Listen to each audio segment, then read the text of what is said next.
ದಾಸವಾಳದ ಹೂವಿನ ದಿಂಡು ತಿಂದು 7 ತಿಂಗಳ ಕಂದಮ್ಮ ಸಾವು.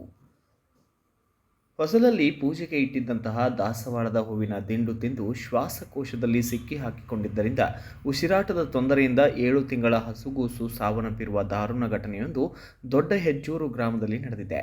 ಹನಗೋಡು ಹೋಬಳಿಯ ದೊಡ್ಡ ಹೆಜ್ಜೂರು ಗ್ರಾಮದ ನವ್ಯ ಸುದರ್ಶನ್ ದಂಪತಿಗಳ 6-7 ತಿಂಗಳ ಎರಡನೇ ಪುತ್ರ ಚಿನ್ಮಯಗೌಡ ಸಾವನ್ನಪ್ಪಿದೆ.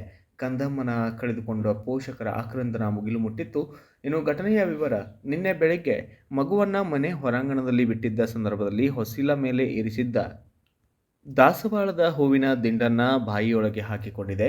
ಇದನ್ನು ಕಂಡು ಪೋಷಕರು ಹೊರಗೆ ತೆಗೆಯಲು ಪ್ರಯತ್ನಿಸಿದರೂ ಸಫಲವಾಗದೆ ಕೂಡಲೇ ಹತ್ತಿರದ ಹನಗೋಡಿನ ಡಾಕ್ಟರ್ ಜೋಗೇಂದ್ರನಾಥ್ ಖಾಸಗಿ ಆಸ್ಪತ್ರೆಗೆ ಕರೆದೊಯ್ದಿದ್ದಾರೆ. ಇನ್ನು ಅಲ್ಲಿಯೂ ಕೂಡ ದಿಂಡಿನ ತುಂಡನ್ನು ಹೊರಗೆ ತೆಗೆಯಲಾಗದೆ ಮೈಸೂರಿನ ಆಸ್ಪತ್ರೆಯೊಂದಕ್ಕೆ ಕರೆದುಕೊಂಡು ಹೋಗಿ ಅಡ್ಮಿಟ್ ಮಾಡಿದ್ದಾರೆ. ಆದರೆ ಚಿಕಿತ್ಸೆ ಫಲಿಸದೆ ಮಗು ಈಗ ಸಾವನ್ನಪ್ಪಿದೆ. Bureau report, Ramesh, Kannada Janashree news, Hunsur.